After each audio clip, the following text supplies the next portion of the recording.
إن الحمد لله نحمده ونستعينه ونستغفره ونعوذ بالله من شرور أنفسنا ومن سيئات أعمالنا من يهده الله فلا مضل له ومن يضلل فلا هادي له وأشهد أن لا إله إلا الله وحده لا شريك له وأشهد أن محمدا عبده ورسوله يا أيها الذين آمنوا اتقوا الله حق تقاته ولا تموتن إلا وأنتم مسلمون يا أيها الناس اتقوا ربكم الذي خلقكم من نفس واحدة وخلق منها زوجها وبث منهما رجالا كثيرا ونساء واتقوا الله الذي تساءلون به والأرحام إن الله كان عليكم رقيبا يا أيها الذين آمنوا اتقوا الله وقولوا قولا سديدا يصلح لكم أعمالكم ويغفر لكم ذنوبكم ومن يطع الله ورسوله فقد فاز فوزا عظيما أما بعد إن خير الكلام كلام الله وخير الهدي هدي محمد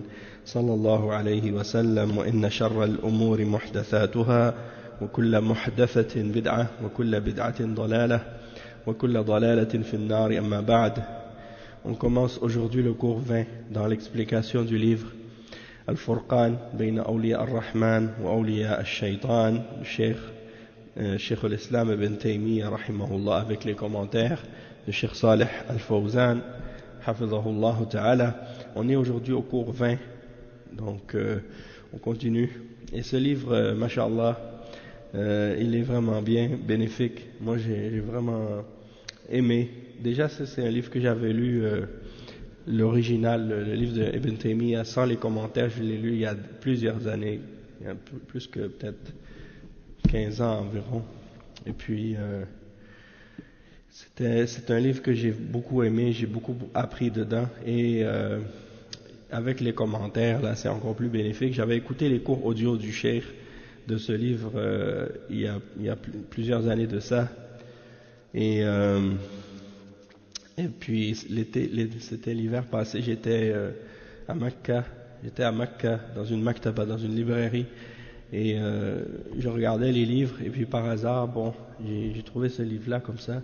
J'ai regardé le titre, et quand j'ai regardé le titre, j'ai vu Ta'liqat ala Kitab al-Furqan, j'ai vu Cheikh al-Fawzan tout de suite. Je l'ai saisi là. Hein? Non. Des livres comme ça, en général, ils les traduisent pas tout de suite en français. Ça prend du temps avant que ça soit traduit là. Et j'aime faire les cours sur des livres qui n'ont pas été justement traduits, parce que c'est pas des livres qui sont accessibles.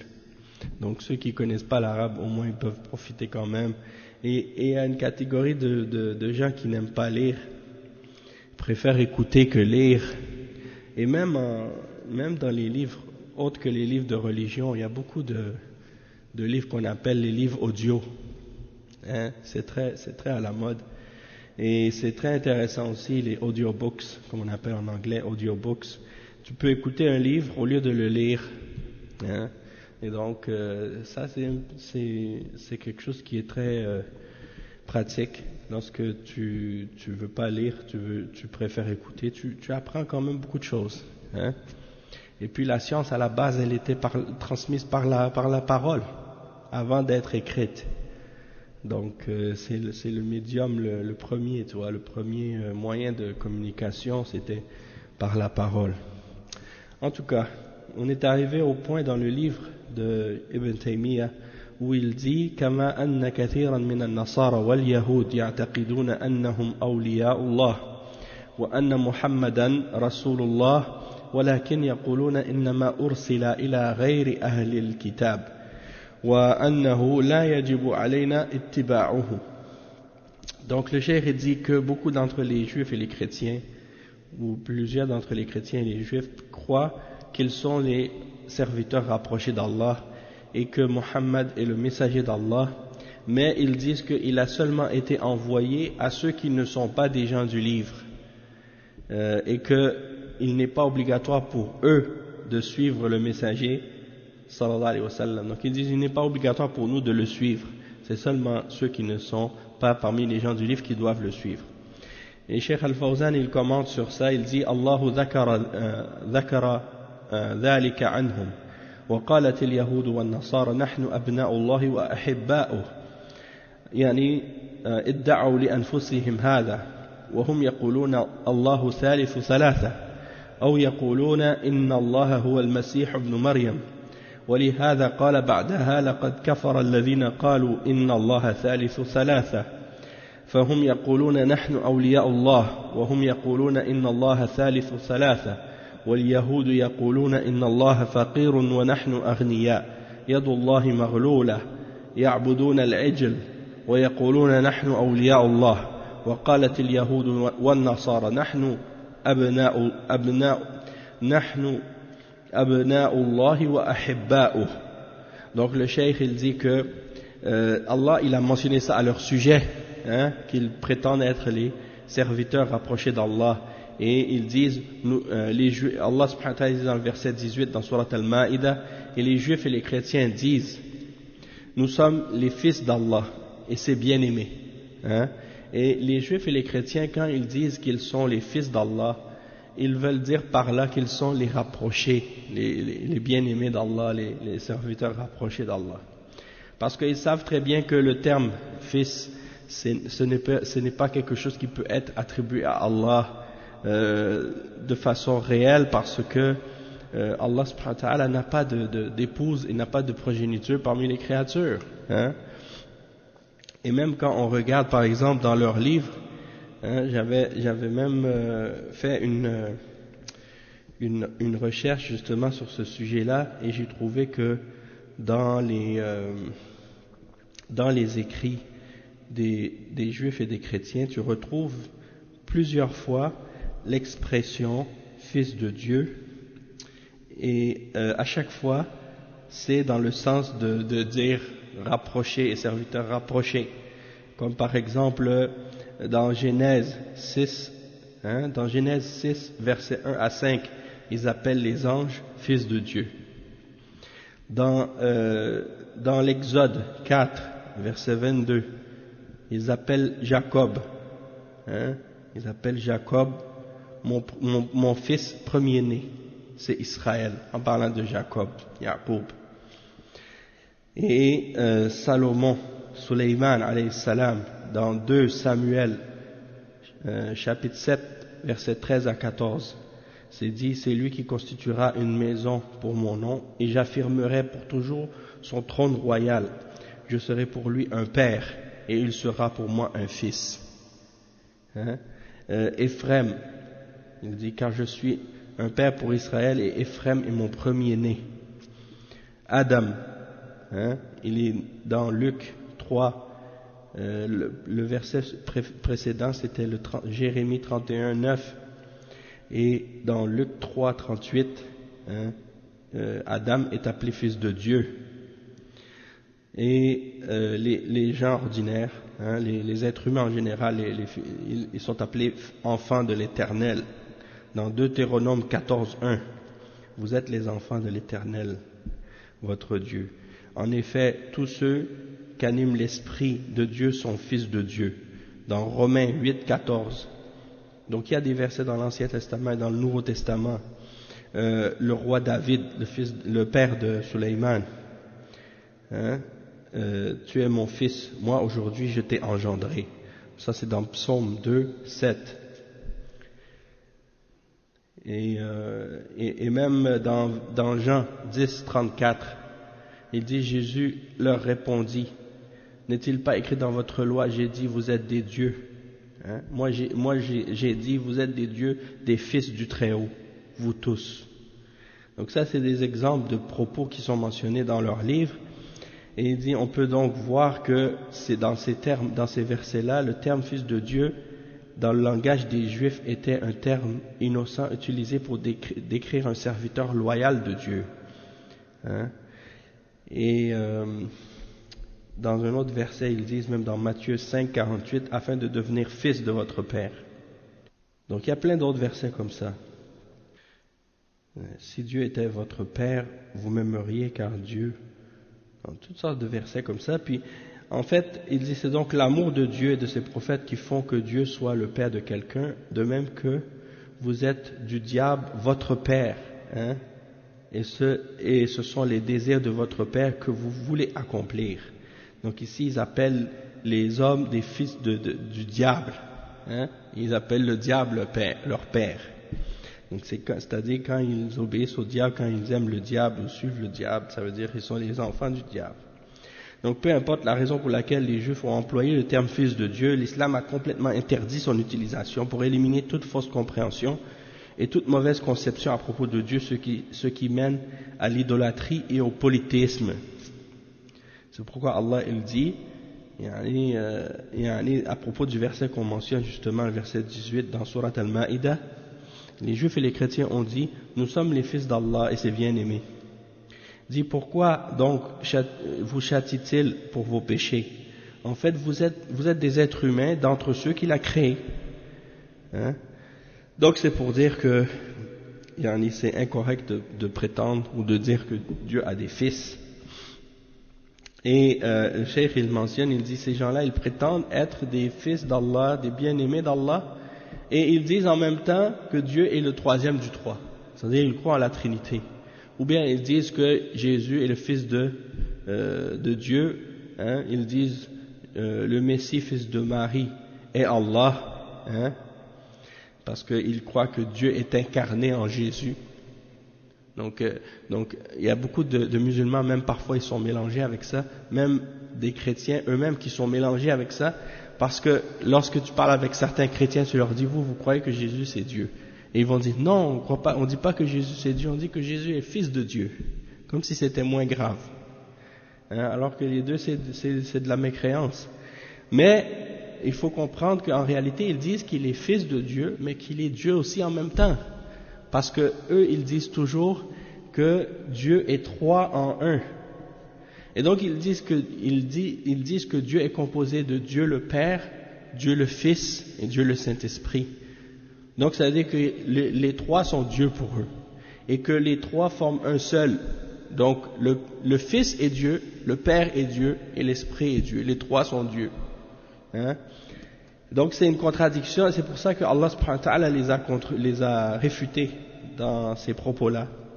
Et c'est pour ça que Allah subhanahu wa ta'ala dit dans le verset 73 dans Surat Al-Ma'idah et dans d'autres versets aussi, لَقَدْ كَفَرَ الَّذِينَ قَالُوا إِنَّ اللَّهَ ثَالِثُ ثَلَاثَةٍ. Ils ont certes rejeté la foi et mécru ceux qui ont dit que Dieu est le troisième du trois. Hein? Et dans un autre verset, il dit لَقَدْ كَفَرَ الَّذِينَ قَالُوا إِنَّ اللَّهَ هُوَ الْمَسِيحُ ابْنُ مَرْيَمَ.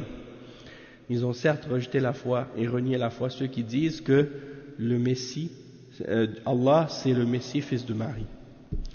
Donc tout ça c'est pour mentionner, pour clarifier que ça c'est des paroles de mécréance et que ceux qui croient en ce genre de choses ne sont pas des croyants. Et donc ils disent, nous sommes des alliés d'Allah, nous sommes des serviteurs rapprochés d'Allah.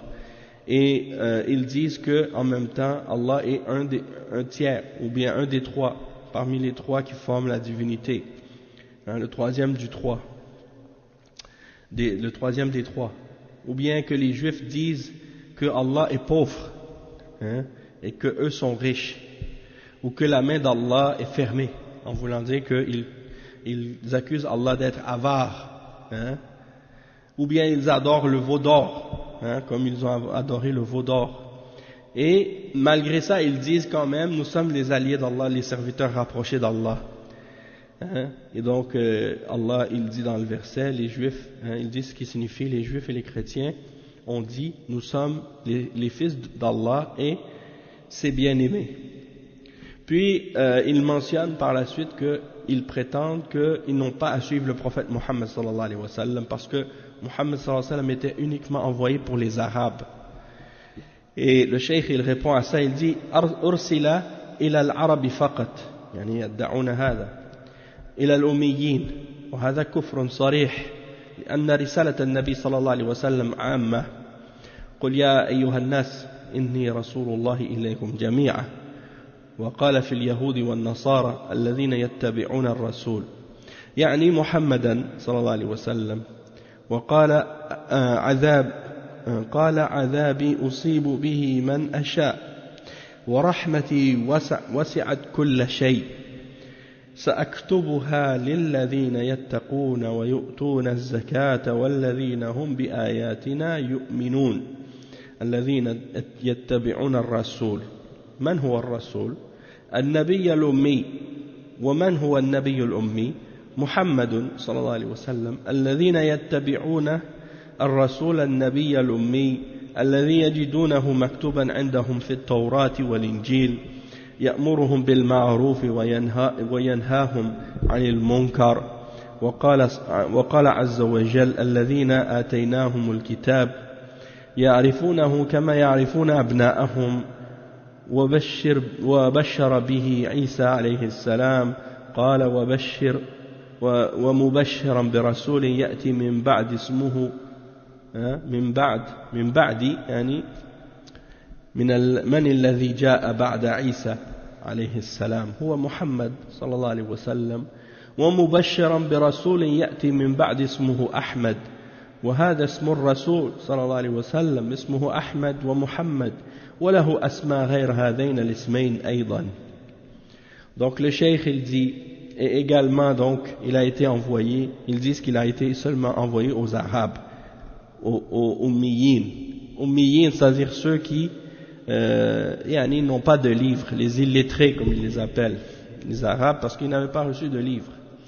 Et le cheikh il dit que ça c'est une forme de mécréance claire, parce que le message du messager Muhammad sallallahu alayhi wa sallam est un message général pour tous les hommes. Et Allah subhanahu wa ta'ala dit dans le verset 157 dans Surat Al-A'raf, dit: ô vous les hommes, je suis pour vous tous le messager d'Allah.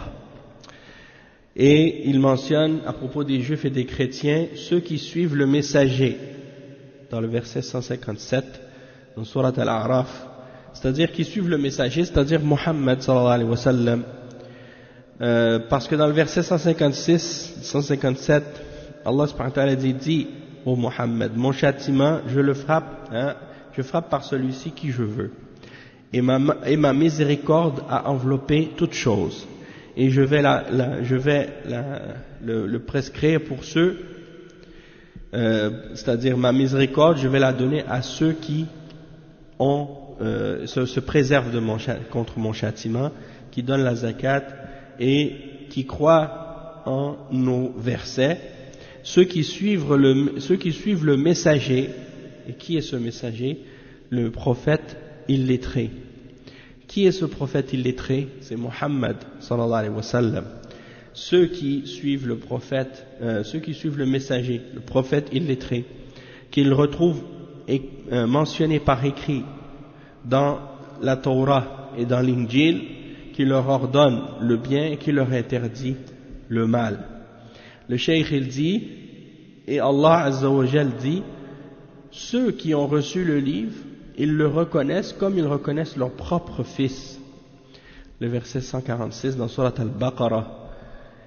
Et Isa alayhi salam avait annoncé sa venue.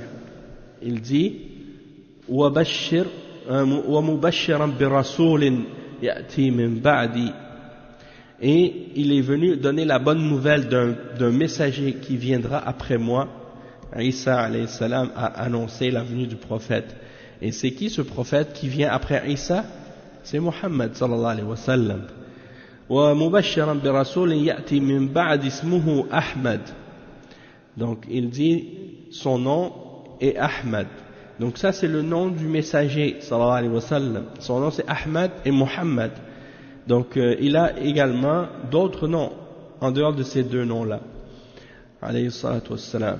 Et donc il dit فَهُمْ لَا يُؤْمِنُونَ بِعُمُومِ الرِّسَالَةِ وَفِي مَنْ يَنْتَسِبُ إِلَى الْإِسْلَامِ مَنْ يُصَدِّقُهُمْ عَلَى هَذَا ويوافقهم ويقول هم على دين ونحن على دين ونحن إخوان والكل يصل إلى الله. هذا كفر والعياذ بالله، وهذا جحود لرسالة محمد صلى الله عليه وسلم. والنبي صلى الله عليه وسلم قال والذي نفس محمد بيده لا يسمع بي أحد من هذه الأمة يهودي ولا نصراني ثم يموت ولم يؤمن بالذي أرسلت به إلا كان من أصحاب النار. الرسول صلى الله عليه وسلم دعا الناس جميعا، دعا العرب ودعا اليهود والنصارى، وكتب إلى الملوك والرؤساء، وكتب إلى كسرى وقيصر، ودعوهم إلى الله، كيف يكتب لهم وهو ليس رسولا إليهم؟ فينبغي التفطن لهذه الأفكار الخبيثة التي يروجها اليهود والنصارى، وقد يتقبلها بعض المنتسبين إلى الإسلام إما عن عمد وإما عن جهل. Le cheikh il dit donc ces gens-là ne croient pas en le sens général du message de la prophétie du prophète Mohammed sallallahu alayhi wa sallam. Et donc il dit parmi ceux qui se disent musulmans, il y en a qui croient en cette position de la part des juifs et des chrétiens et qui sont d'accord avec eux sur ce point-là et qui disent ils ont leur religion et nous avons notre religion et nous sommes des frères et tout le monde va arriver à Allah de toute façon. Et le cheikh il dit ça c'est du kufr, wal-iyadhu billah. Il dit ça c'est en fait une forme de négation même et un rejet du message de Muhammad sallallahu alayhi wa sallam. Et le prophète Muhammad sallallahu alayhi wa sallam a mentionné dans le hadith authentique rapporté par l'imam Muslim selon Abi Huraira radiyallahu anhu que le prophète sallallahu alayhi wa sallam a dit il a dit par celui, donc je jure par celui qui tient l'âme de Muhammad dans sa main, que nul de cette umma, qu'il soit juif ou chrétien, qui entend parler de moi, puis qui meurt sans avoir cru en ce avec quoi j'ai été envoyé, excepté qu'il sera parmi les gens de l'enfer. Donc nul parmi les juifs et les chrétiens de cette umma ad-da'wa, la umma qui est invitée à l'islam. Donc nul parmi les gens de cette umma, parmi les juifs et les chrétiens, qui entend parler de moi et meurt sans avoir cru en ce que j'ai amené ou ce avec quoi j'ai été envoyé, excepté qu'il sera parmi les gens de l'enfer. Et le messager sallallahu alayhi wa sallam, il a invité tous les hommes à l'islam. Il a appelé les arabes à l'islam, il a appelé les juifs à l'islam, il a appelé les chrétiens à l'islam, il a invité également les rois des différentes régions du monde de son époque, les différents chefs d'État et les différents rois qui existaient à son époque. Il leur a envoyé des émissaires avec des messages pour les appeler à l'islam. Il a écrit même à Kisra, l'empereur de la Perse, et à Caesar, à César, l'empereur de Rome. Et donc il les a invités à Allah et à se convertir à l'islam. Donc comment il leur écrit des lettres pour les appeler à devenir musulmans, et il n'est pas envoyé vers eux, il n'a pas été envoyé pour eux, pourtant il les appelle à l'islam, il leur envoie des messages pour les inviter à l'islam. Donc il dit ça c'est des idéologies qui sont mauvaises, et donc il faut bien réfléchir et comprendre ce que ces gens-là essaient de propager. Les juifs et les chrétiens ils propagent ce genre d'idées, et parmi ceux qui se disent musulmans et qui prétendent appartenir à l'islam, il y en a qui acceptent ce genre d'idéologie corrompue, et il dit soit que ces gens-là les acceptent volontairement ou par ignorance, soit qu'ils les acceptent ces idéologies volontairement ou par ignorance. Donc il faut faire attention. Allah al-Musta'an. Il dit إنه أرسل إلينا رسولا قبله فهؤلاء كلهم كفار لأنه أرسل إلينا رسلا قبله فهؤلاء كلهم كفار. C'est-à-dire que les juifs et les chrétiens disent nous on a reçu des prophètes avant lui, des messagers avant lui, donc on n'a pas besoin de suivre le prophète Mohammed sallallahu alayhi wa sallam, tandis que les arabes eux ils n'avaient pas reçu de prophète avant, alors ils n'ont pas besoin de eux ils ont besoin de lui, mais nous on n'en a pas besoin. Ça c'est ce que certains juifs et chrétiens prétendent. Et le cheikh il dit ceux-là sont tous des kuffars. فَهَؤُلَاءِ كُلُّهُمْ كُفَّارٌ. Et le cheikh Al-Fawzan il explique, il dit الرسل الذين قبله أحالوا عليه فهذا موسى عليه السلام في التوراة التي معه الذي يجدونه مكتوبا عندهم في التوراة والإنجيل وهذا عيسى بشر به ومبشرا برسول يأتي من بعد اسمه أحمد فهو مرسل إليهم وهو كتب إلى ملوكهم ورؤسائهم وقال لمعاذ رضي الله عنه إنك ستأتي قوما أهل كتاب فإذا جئتهم فادعهم إلى أن يشهدوا أن لا إله إلا الله وأن محمدا رسول الله وهم أهل كتاب فكيف يدعوهم إلى الشهادتين وهم أهل كتاب مؤمنون كما يزعم هؤلاء ولو كانوا مؤمنين ما دعاهم إلى الشهادتين فهذا من أبطل الباطل وأعظم الضلال والعياذ بالله. Donc le cheikh il dit les messagers avant Mohammed sallallahu alayhi wa sallam, ils ont tous indiqué la venue du prophète Mohammed sallallahu alayhi wa sallam. Moussa alayhi salam dans la Torah, il mentionne qu'il est écrit, mentionné par écrit dans le livre de la Torah et dans l'évangile. Dans le verset 157 dans Surat Al-A'raf, Allah subhanahu wa ta'ala mentionne ça. Également il dit وَهَذَا عِيسَى بَشَّرَ بِهِ également Isa il a annoncé également وَمُبَشَّرًا il est venu annoncer la bonne nouvelle de la venue d'un messager qui va venir après lui et dont le nom est Ahmad. Donc il a été envoyé vers eux. Et dans l'Ancien Testament tu trouves des descriptions du prophète Muhammad sallallahu alayhi wa sallam.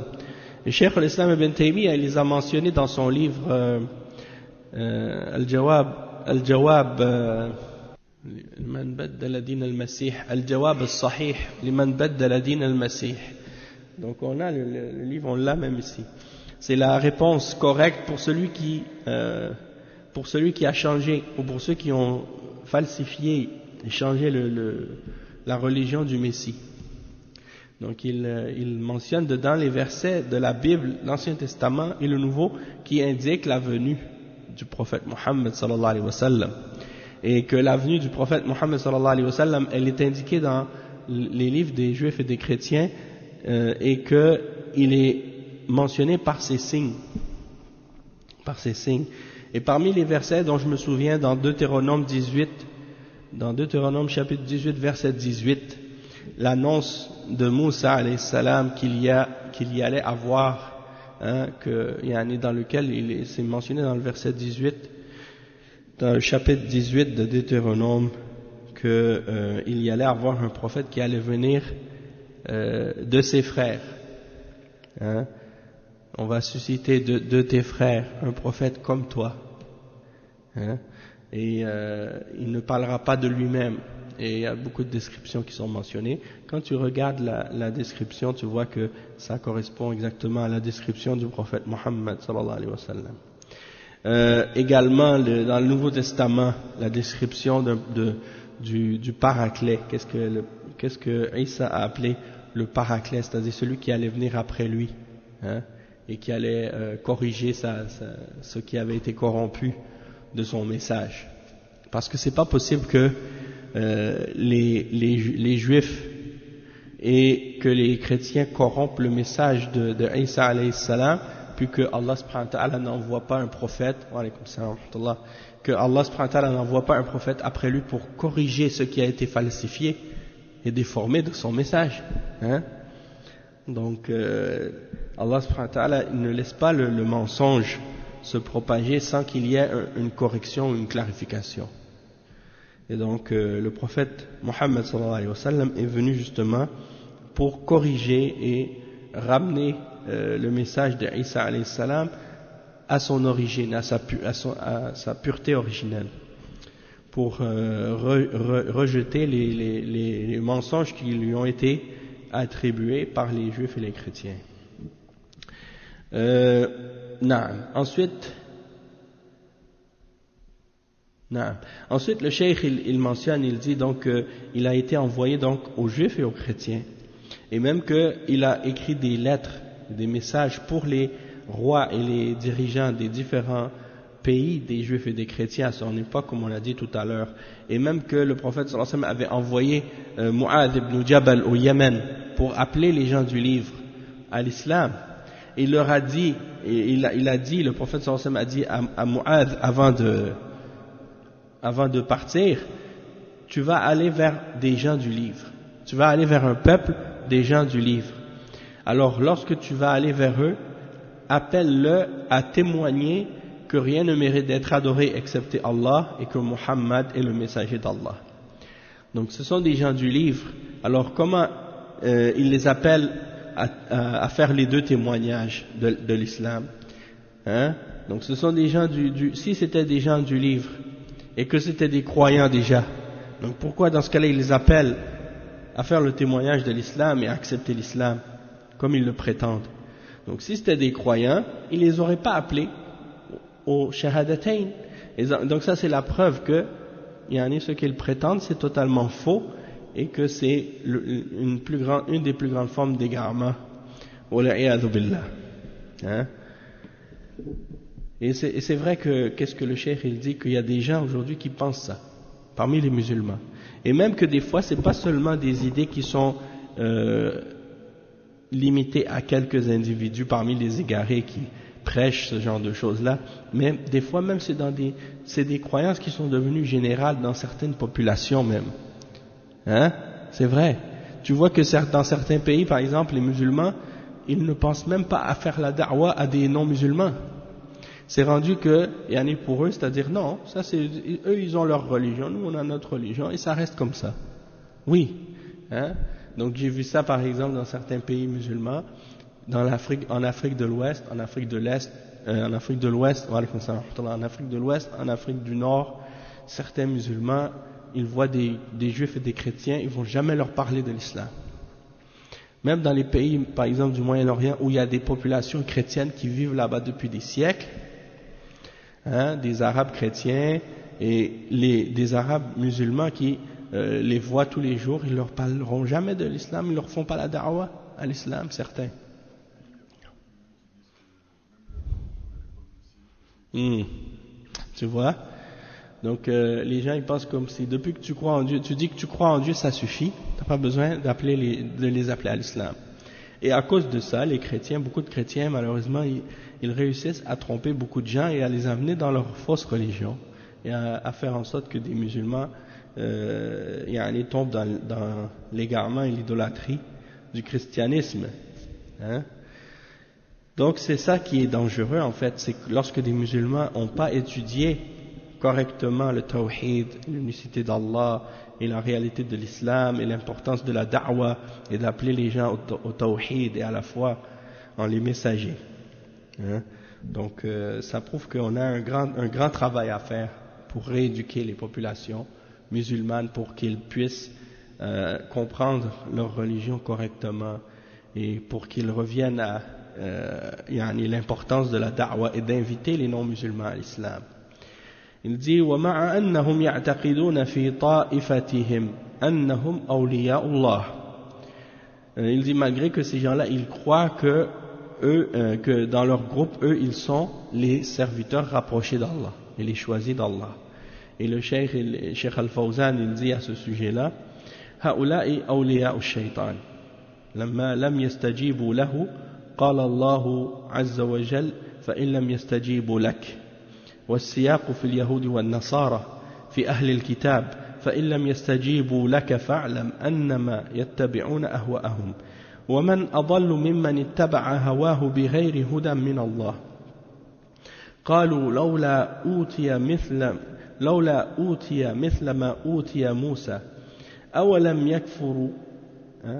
يكفروا بما أوتي موسى من قبل قالوا سحران تظاهرا وقالوا إنا بكل كافرون قل فأتوا بكتاب من عند الله هو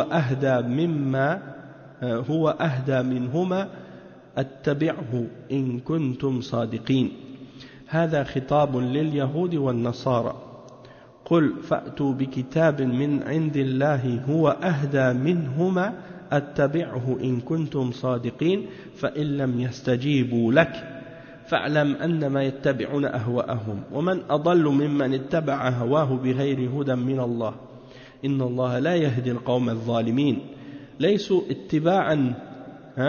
أتباعا لموسى ولا لعيسى عليهما السلام لأنهم لو كانوا أتباعا لموسى وعيسى عليهما السلام لآمنوا بمحمد صلى الله عليه وسلم فليسوا أتباعا لموسى عليه السلام ولا لعيسى عليه السلام وإنما هم كفار خارجون عن شريعة موسى عليه السلام وشريعة عيسى عليه السلام.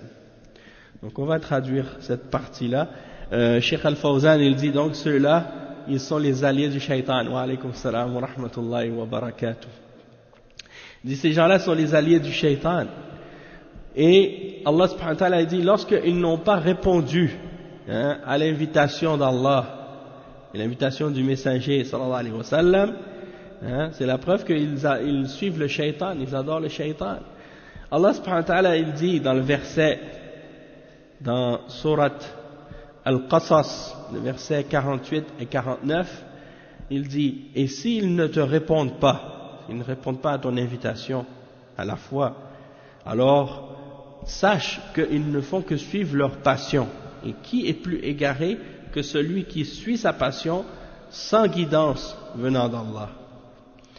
Et le cheikh il cite, ça c'est le verset 50, et le verset 48 et 49 qui sont les deux versets qui ont été mentionnés avant ce verset-là, et on voit que dedans, Allah subhanahu wa ta'ala dans ces deux versets, il mentionne l'explication du contexte de ce verset.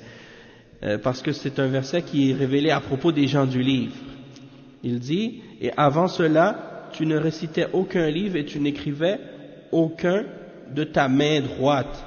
Tu n'en écrivais aucun de ta main droite. Alors ça c'est le verset, ça c'est l'Ankabut. Ça c'est avant, je m'excuse.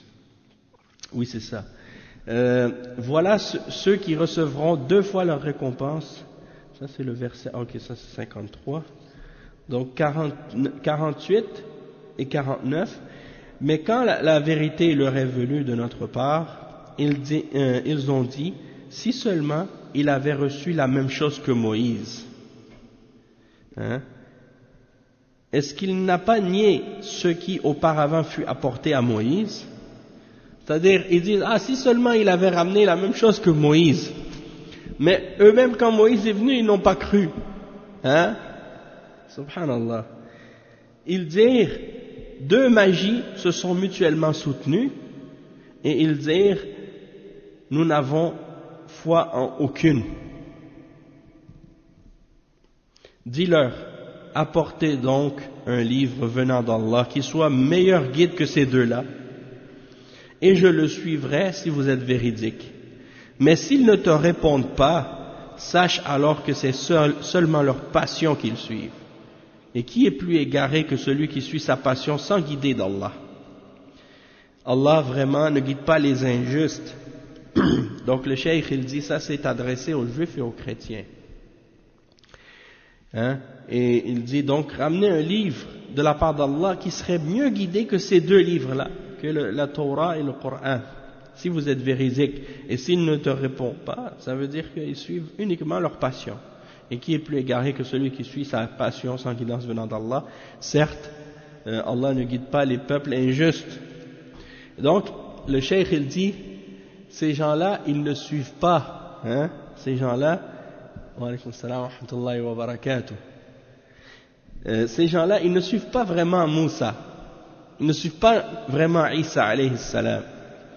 Même s'ils prétendent suivre Moussa, ils prétendent suivre Isa alayhi salam, mais la réalité c'est qu'ils ne sont pas les fidèles de ni Moussa ni Isa. Parce que s'ils auraient réellement suivi Moussa et Isa, ils auraient suivi le prophète Mohammed sallallahu alayhi wa sallam. Donc, la réalité c'est qu'ils ne suivent ni Moussa ni Isa. Mais en réalité, ce sont des kuffars, des mécréants, qui ont quitté la charia de Moussa et qui ont quitté la charia de Isa. Et c'est pour ça que Allah subhanahu wa ta'ala dit, et s'ils ne te répondent pas, alors sache qu'ils ne font que suivre leur passion. Et le cheikh il dit وَلَمْ يَقُلْ يَتَّبِعُونَ الشَّرَائِعَ السَّابِقَةَ وإنما لأنها نسخت وإنما يتبعون أهواءهم وهي نسخت أيضا ويعني أحالت على اتباع الرسول صلى الله عليه وسلم وأحالت على اتباع الرسول صلى الله عليه وسلم وإذ أخذ الله ميثاق النبيين لما آتيتكم من كتاب وحكمة ثم جاءكم رسول مصدق لما معكم لتؤمنن به ولتنصرنه قال أأقررتم وأخذتم على ذلكم إصري قالوا أقررنا قال فاشهدوا وأنا معكم من الشاهدين فمن تولى بعد ذلك فأولئك هم الفاسقون أفغير دين الله يبغون وله أسلم من في السماوات والأرض طوعا وكرها وإليه يرجعون. هذا واضح جدا، وليست الغرابة في أن اليهود والنصارى يقولون هذا، يقولون أعظم من هذا، ولكن الغرابة في أن في من يدعي الإسلام من يصدق هذا ويقول هم على دين وليسوا كفارا، يقولون اليهود والنصارى ليسوا كفارا. كيف ليسوا كفارا؟ هم يكفرون بمحمد صلى الله عليه وسلم، يقول لا ليسوا بكفار، ليس كفارا. الذي يقول هذه المقالة يكون كافرا مثلهم، لأن من لم يكفر الكافر فهو كافر مثله، وهذا من نواقض الإسلام. Donc le cheikh il explique pour terminer, et on va finir ce point-là, le cours d'aujourd'hui avec ce passage, ce paragraphe. C'est un paragraphe important. Allah subhanahu wa ta'ala, le cheikh il a cité un verset, on va le traduire, mais avant ça on va dire qu'est-ce que le cheikh il a expliqué. C'est que Allah subhanahu wa ta'ala il dit dans le verset ce qui signifie et s'ils ne te répondent pas, alors sache qu'ils ne suivent que leur passion. Et le cheikh il dit, Allah n'a pas dit sache qu'ils ne suivent que leur législation ou leur révélation précédente. Il n'a pas dit ça. Il n'a pas dit sache qu'ils ne font que suivre leur révélation, ou qu'est-ce qui leur a été révélé, ou les législations qui leur a été révélées. Non, parce que ces législations-là ont été abrogées de toute façon.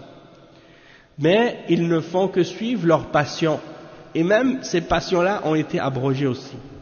Donc, Allah subhanahu wa ta'ala dans le verset, dans le Coran, il leur dit de suivre le prophète Muhammad sallallahu alayhi wa sallam, de suivre le messager, et il mentionne les versets 81 à 83 dans Surat Al-Imran, dans lesquels Allah subhanahu wa ta'ala dit ce qui signifie, et lorsque Allah prit cet engagement des prophètes, chaque fois que je vous enverrai un livre et de la sagesse, et qu'ensuite un messager vous viendra confirmer ce qui est avec vous, vous devez croire en lui et vous devrez lui porter secours. Il leur dit, consentez-vous et acceptez-vous mon pacte à cette condition? Ils dirent, nous consentons. Soyez-en donc témoins, dit Allah, et me voici avec vous parmi les témoins. Quiconque ensuite tournera le dos, alors ce sont eux qui seront les pervers. Et il dit ensuite dans le verset 83 ce qui signifie, désire-t-il une autre religion que celle d'Allah, alors que se soumet à lui bon gré mal gré tout ce qui existe dans les cieux et sur la terre, et c'est vers lui qu'ils seront ramenés. Et donc le cheikh dit, donc ça c'est très clair. Il dit, toutefois, on ne doit pas s'étonner de ça de la part des juifs et des chrétiens, parce que ils disent des choses bien plus pires que ça et bien plus graves que ça.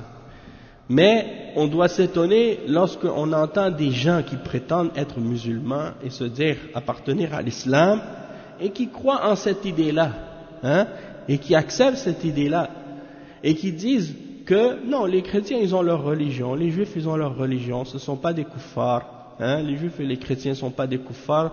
Il dit le cheikh, comment ils ne sont pas des kuffars? Il croit pas au prophète Mohammed sallallahu alayhi wa sallam, il renie la foi en le prophète Mohammed sallallahu alayhi wa sallam. Comment tu peux dire que ce ne sont pas des kuffars?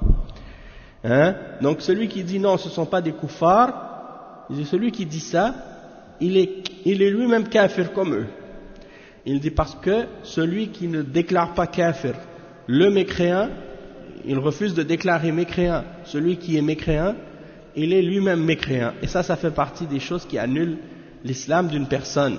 Ça fait partie des annulatifs de l'islam. Donc on va s'arrêter ici pour aujourd'hui et on continuera demain, Inch'Allah, la suite. Bismillah.